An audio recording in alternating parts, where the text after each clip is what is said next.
गृह मंत्रालय की तरफ से आपको अपडेट देना चाहती हूँ। राज्य सरकारें एवं केंद्र शासित प्रदेश लॉकडाउन को लागू करने में जुटी हुई हैं। बैंकों और बाजारों में सतर्कता की अधिक आवश्यकता है, जिसके लिए वे सतत प्रयासरत हैं।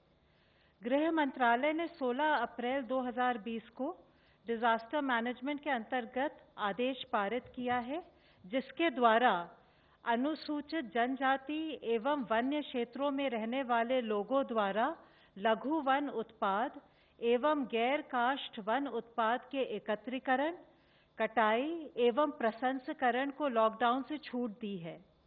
इसके अलावा बांस, नारियल, सुपारी, कोको एवं मसालों की खेती, कटाई, प्रसंस्करण, पैकेजिंग, बिक्री एवं विपणन को भी लॉकडाउन से छूट प्रदान की है।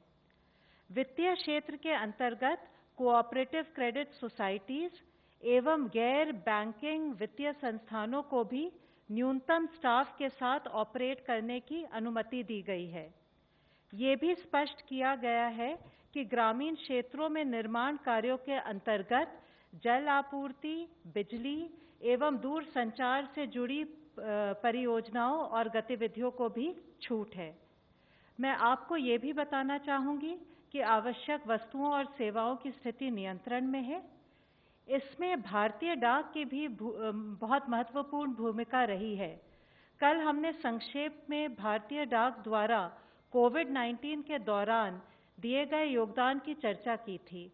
आज थोड़ी विस्तृत जानकारी आपके साथ साझा करना चाहूँगी। भारतीय डाक ने मालवाहक उड़ानों एवं लाल मेल मोटर वैनों द्वारा आवश्यक वस्तुओं का वितरण किया है, जैसे दवाइयाँ, कोविड परीक्षण किट और मेडिकल इक्विपमेंट जैसे वेंटिलेटर्स। उन्होंने 100 टन से अधिक दवाई एवं मेडिकल इक्विपमेंट अस्पतालों एवं अन्य ग्राहकों तक पहुंचाया है।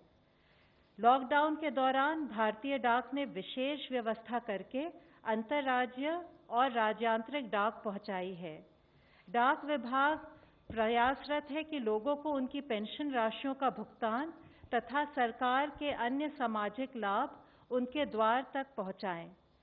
आधार आधारित भुगतान प्रणाली का प्रयोग करते हुए लगभग 2 लाख डाकिये और ग्रामीण डाक सेवक किसी भी बैंक से संबंधित राशि का भुगतान इंडिया पोस्ट पेमेंट बैंक्स के माध्यम से ग्राहकों को उनके द्वार पर सुनिश्चित करा रहे हैं।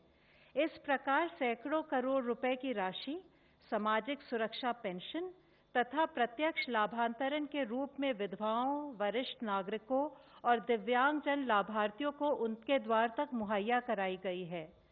भारतीय डाक ने जिला प्रशासन एवं गैर सरकारी संस्थाओं के साथ भी मिलकर खाद्य पदार्थ और राशन का वितरण किया है। देश के विभिन्न भागों में मोबाइल पोस्ट ऑफिस कार्य कर रहे हैं, जो आधारभूत डाक और वित्तीय सेवा प्रदान कर रहे हैं। इन सेवाओं द्वारा लॉकडाउन पीरियड में हमारा उद्देश्य है कि लोगों को राहत मिले। धन्यवाद। स्वास्थ्य मंत्रालय की तरफ से अब तक 1749 पीपल क्योर हो चुके हैं और उस तरीके से अगर देखें तो 13.06% पीपल वो रिकवर हुए हैं। कल तक की अगर कंफर्म संख्या देखें तो 13,387 कंफर्म केसेज आए हैं। लास्ट 1 डे के अंदर 1007 केस रिपोर्ट हुए हैं। लास्ट 24 आवर्स में 23 नई डेथ्स भी रिपोर्ट हुई हैं। हम अब तक की अगर स्थिति को देखें तो पाते हैं कि लॉकडाउन से पहले अगर हमारे देश का डबलिंग रेट ऑफ केसेस लगभग 3 दिन था, तो पिछले 7 दिनों को अगर डेटा देखते हैं तो हमारा डबलिंग रेट अब 6.2 डेज है। और मैं आप लोगों की दृष्टि में लाना चाहूँगा कि 19 स्टेट्स ऐसे हैं, 19 स्टेट्स और यूनियन टेरिटरीज ऐसे हैं जहाँ पर कि डबलिंग रेट देश के एवरेज से भी कम है।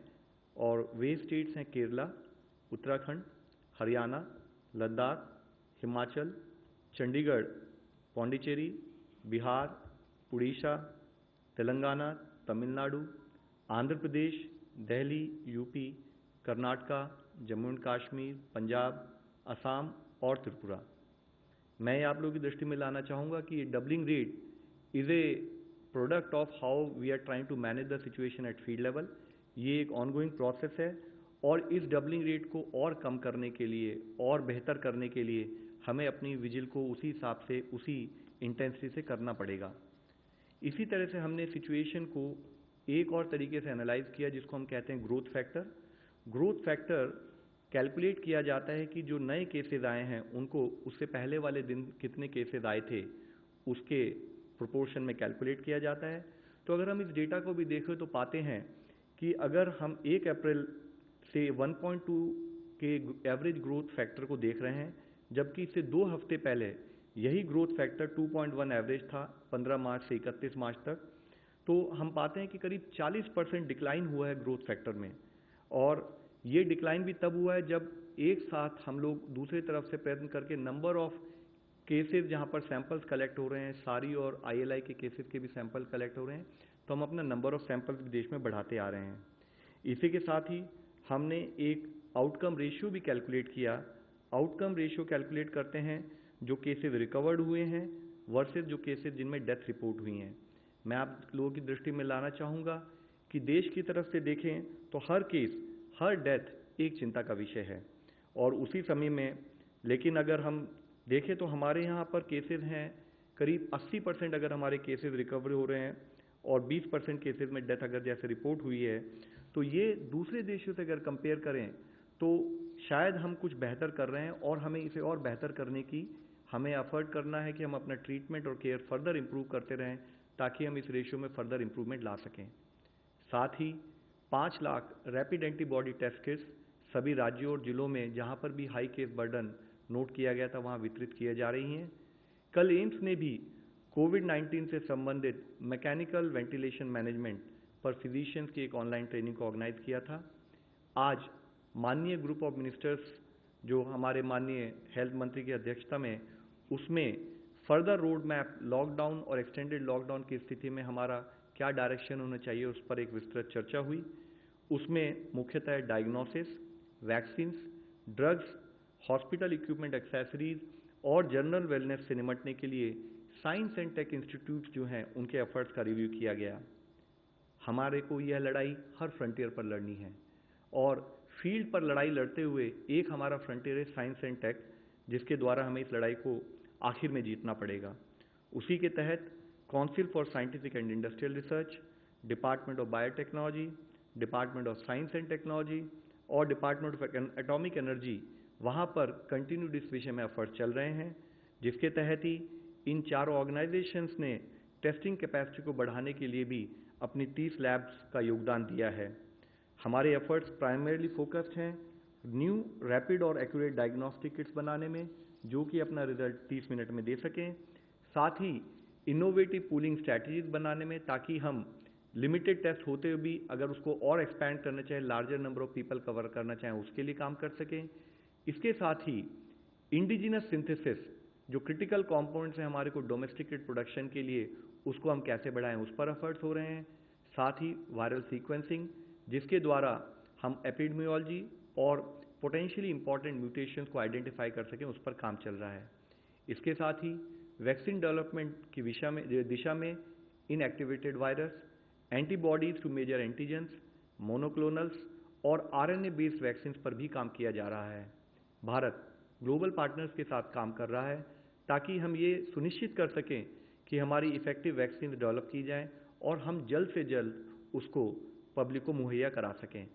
यह एक टाइम कंज्यूमिंग एफर्ट्स है, लेकिन हमारे सारे एक्शंस इस पर फोकस्ड हैं कि कैसे हम इस प्रोसेस को स्पीड अप करें ताकि हम ये सुनिश्चित कर सकें कि हमारी इफेक्टिव वैक्सीन डेवलप की जाए और हम जल्द से जल्द उसको पब्लिक को मुहैया करा सकें। यह एक टाइम कंज्यूमिंग एफर्ट्स है, लेकिन हमारे सारे एक्शंस इस पर फोकस्ड हैं कि कैसे हम इस प्रोसेस को स्पीड अप करें। इसी के तहत रिकॉम्बिनेंट BCG और माइकोबैक्टीरियम इंडिका स्ट्रेन जैसे इम्यून बूस्टिंग वैक्सीन पर भी काम हो रहा है। कॉन्वलेसेंट प्लाज्मा थेरेपी पर भी कुछ साइट्स पर काम चल रहा है। DBT ने इसके साथ ही लार्ज स्केल एफर्ट्स लिए हैं कि कैसे ह्यूमन मोनोक्लोनल एंटीबॉडीज फॉर कोविड-19 पर काम करें। इसके साथ ही एक और विषय बहुत मुख्य है, वह है कि हम इफेक्टिव ड्रग्स पर भी कुछ काम करें। हमारे सामने वर्तमान में कई पोटेंशियल ड्रग्स हैं जिसमें से कोई भी अभी फुली प्रूवन नहीं है और उनमें से कोई भी अगर इंडिया में नहीं बनती है तो उस पर भी हमें एफर्ट करने की ज़रूरत है। इसी समय में जब ये अनसर्टेनिटी है तो हमारा एफर्ट है कि इंडिया इस drugs manufacturing, drugs multi process में काम करे। एक मल्टी प्रोंग रणनीति के तहत हम काम कर रहे हैं, जिसमें कि इम्यून सिस्टम को बूस्ट करने में भारत की जो ट्रेडिशनल नॉलेज है उसका भी ध्यान रखा जा रहा है। Bharat already World Health Organization के साथ सॉलिडिटी ट्रायल में एक पार्टिसिपेंट है, जिसके माध्यम से हम डिफरेंट ड्रग थेरेपीज की इफेक्टिवनेस को डिटरमिन कर रहे हैं। Scientific task force existing drugs को रीएवैल्यूएट कर रही हैं ताकि उनको जरूरत पड़े तो कोविड-19 के लिए रीपर्पस किया जा सके। एंटीवायरल ड्रग्स ने जो कुछ स्टडीज़ में अब्रॉड में हमें इनिशियल प्रॉमिस दिखाया है, CSR की लैब के द्वारा इन ड्रग्स पर भी काम चल रहा है, जिसमें कि मुख्यतः उमिफेनोफिर और फेविपिराविर ड्रग जो हैं उनके इंडिजिनस सिंथेसिस के लिए भी हम कार्य कर रहे हैं। फाइटोफार्मास्यूटिकल्स और ट्रेडिशनल मेडिसिन सिस्टम्स को भी हम एक्सप्लोर कर रहे हैं।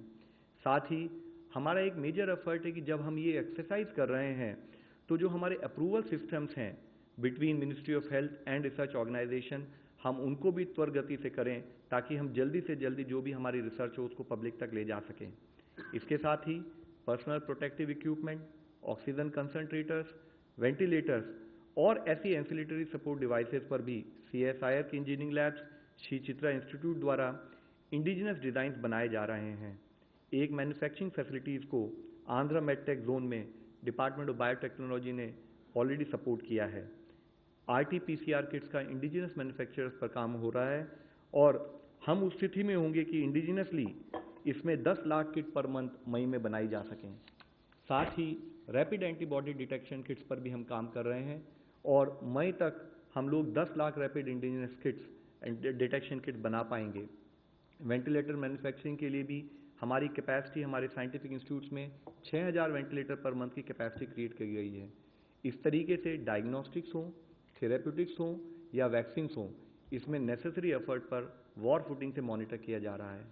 कल स्वास्थ्य मंत्रालय की तरफ से स्टेट्स के साथ वीडियो कॉन्फ्रेंस करते हुए हमने स्टेट्स को कुछ फोरकास्टिंग टूल्स भी शेयर किए हैं, जिसके द्वारा स्टेट और डिस्ट्रिक्ट लेवल पर उनका जो प्रिपरेटरी एक्सरसाइज है in terms of Covid dedicated hospital, in terms of Covid dedicated care centres, उसकी वह एनालिसिस करके पा सकते हैं कि वह सफिशिएंट है या नहीं, और अगर नहीं है तो उनको किस डायरेक्शन में एफर्ट करना चाहिए based on the expected case load.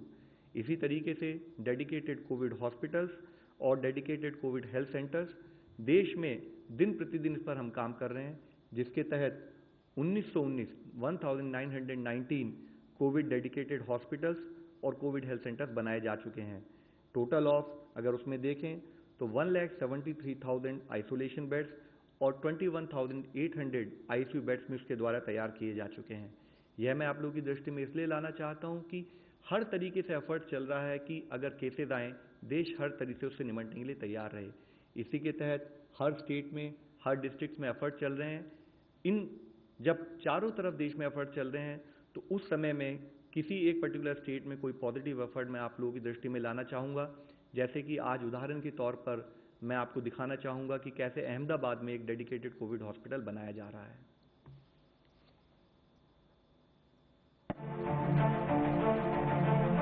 Gujarat के अहमदाबाद का सिविल अस्पताल। कोविड-19 की महामारी के बीच अहमदाबाद का ये सिविल अस्पताल कोरोना संक्रमित मरीजों के लिए वरदान साबित हो रहा है। अपनी उन्नत सुविधाएं और तकनीकी विशेषताओं के साथ इसे सिर्फ 5 दिनों में ही कोविड डेडिकेटेड हॉस्पिटल में तब्दील किया गया है।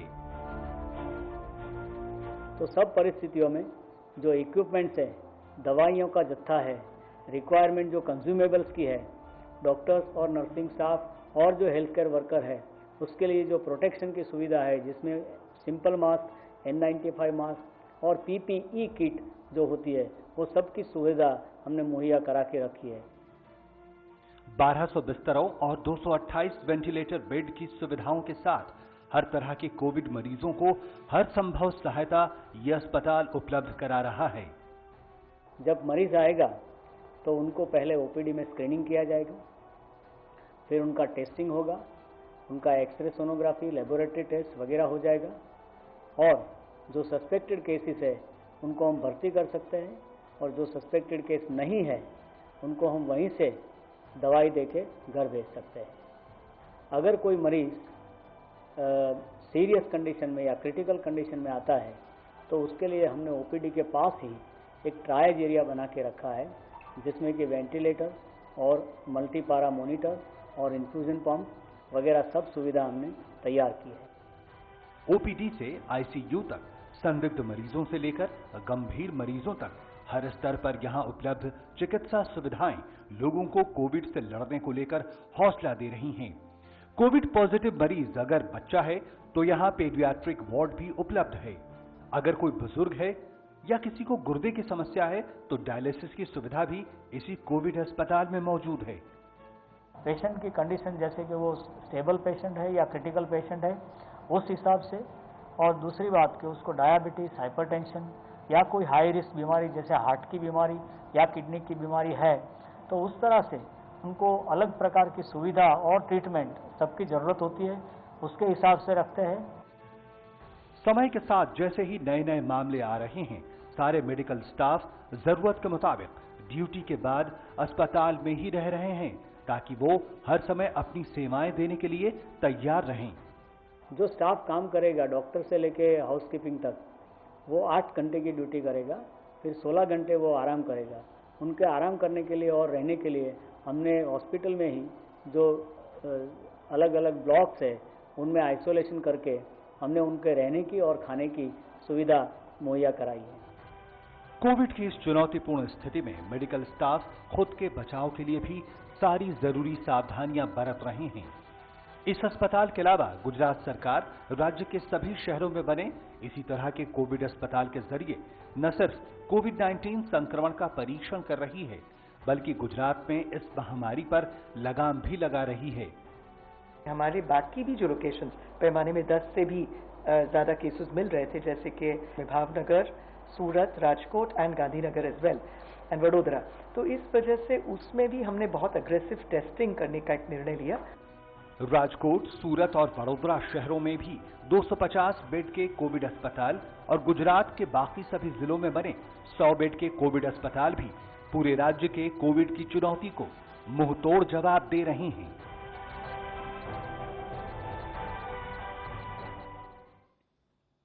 आज ज़रूरत है कि हम अपना फोकस कंटेनमेंट स्ट्रैटेजीज पर फील्ड में बनाएं, साथ ही सोशल डिस्टेंसिंग को एक बिहेवियरल प्रोसेस के रूप में अपनी लाइफ में इन्वॉल्व करें।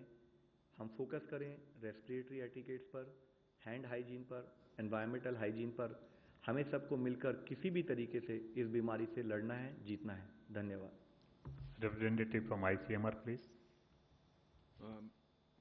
कल तक हमने 3,19,400 पेशेंट्स की टेस्ट की है। कल एक दिन में 28,340 टेस्ट हुए। उनमें के 23,932 जो टेस्ट है वो आईसीएमआर नेटवर्क के अभी 183 लैब्स हैं उनमें हुए। 4,408 ये 80 जो प्राइवेट लैब्स है उनमें हुए थे। First question from Jitendra Tiwari, Hindustan समाचार। लव जी, जैसा आपने दिखाया कि कोविड डेडिकेटेड हॉस्पिटल्स बन रहे हैं, लेकिन बड़े बड़े हॉस्पिटल्स में ओपीडी सेवाएं ठप पड़ी हैं, लोगों को बहुत परेशानी हो रही है। जनरल फिजिशियंस भी मोहल्लों में नहीं बैठ रहे हैं क्योंकि उनके पास प्रॉपर किट नहीं है। तो जो सामान्य रोगी हैं उनको इन दिनों बहुत परेशानियां होनी शुरू हुई है। सरकार उनके बारे में क्या सोच रही है? देखिए, 2 प्रोसेसेस हैं। एक तो हमने इससे पहले बताया है कि इन्फेक्शियस डिजीज से डील कर रहे हैं तो छोटी मोटी बीमारी हो तो हमें हॉस्पिटल ना जाएं। हम ऑनलाइन पद्धति का इस्तेमाल करके टेलीमेडिसिन के थ्रू, टेली कंसल्टेशन के थ्रू वो पर्टिकुलर सपोर्ट ले सकते हैं। अगर कोई इलेक्टिव सर्जरीज हैं, अगर हम उसे कुछ दिनों के लिए अवॉइड कर सकते हैं उसको अवॉइड किया जाए। इसके साथ ही इसके अलावा जो नॉन इलेक्टिव सर्जरीज हैं या जो non elective intervention medical level पर है, तो कल मैंने आपको बताया था हमने एक बहुत डिटेल गाइडलाइन इशू की है कि जो हमारे कोविड डेडिकेटेड हॉस्पिटल्स के अलावा जितने बाकी हॉस्पिटल्स हैं वहाँ पर ये सर्विसेज, चाहे टीबी पेशेंट हो, चाहे HIV पेशेंट हो, चाहे डायलिसिस के पेशेंट हो, चाहे मैटरनल चाइल्ड हेल्थ सर्विसेज हों, चाहे हेपेटाइटिस के पेशेंट हों, कोई हमारे कार्डियक केसेज हो, उन सबको उन हॉस्पिटल्स में जो इमरजेंसी सर्विसेज सारी प्रोवाइड की जाएं। हमारा मेजर एफर्ट है कि किसी भी तरीके से कम इन्फेक्शन फैले। Online question. Private hospitals have already started doing pooling tests. Are they allowed, and if so, under what conditions pool tests are allowed? ये जो कल हमने बोला पूल टेस्ट के लिए हम लोगों ने गाइडलाइन इशू की। जहाँ भी ये सर्वेलेंस के लिए हमने ज़्यादातर बोला था, जहाँ भी सीरो पॉजिटिविटी रेट 2% से कम है, वहाँ 5 सैंपल्स इकट्ठा करके उनकी टेस्ट की जा सकती है। तो हमको कम टेस्ट करके हमको ये पता चलेगा कि ये इन्फेक्शन जो है कैसे बढ़ रहा है। अब ये प्राइवेट हॉस्पिटल की जो बात कर रहे हैं, इसमें इंडिविजुअल के डायग्नोसिस के लिए कर रहे हैं, यानी जहाँ भी कोई मरीज आते हैं, 5 मरीज एक साथ आए हैं, तो 5 लोगों का टेस्ट, उनका सैंपल मिक्स करके 5 लोगों की टेस्ट की जा रही है। वो टेस्ट जब पॉजिटिव आती है, अगर समझ लीजिए वो पॉजिटिव आई, तो वो पॉजिटिव टेस्ट के हर सैंपल की फिर एक बार टेस्ट करना पड़ता है। और अगर समझो वो टेस्ट निगेटिव आई, तो 5 की 5 निगेटिव करके हमको बोलना पड़ता है। अब इसमें सिर्फ ये इंडिविजुअल डायग्नोसिस के लिए हमने इसलिए नहीं बोला था कि इंडिविजुअल डायग्नोसिस अगर पूलिंग करके करें तो उसकी कीमत जो चार्ज की जा रही है उस पर असर पड़ेगा। समझ लीजिए 5 की टेस्ट की, तो अब सबको मैं उतना ही कॉस्ट नहीं दे सकता हूँ। उसके बारे में शायद प्राइवेट हॉस्पिटल सोचे। Avantika Ghosh, Indian Express.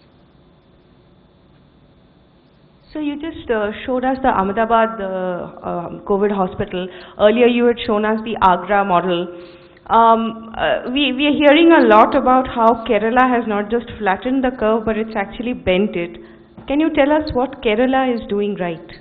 Ma'am, actually the major effort is not only Kerala, across the country, and when I am showing you some success stories of some parts of the country, I am sure Kerala is also one of them. And I had actually planned out, I was discussing that maybe over a period of time we show you Kerala also. So what Kerala has primarily also focused is, as part of our containment strategies, how to actually delineate the area, how to do effective contact tracing, ensure proper quarantine processes put in place, clinical management of all the cases, and in turn this is what is actually leading to a good success at the field level.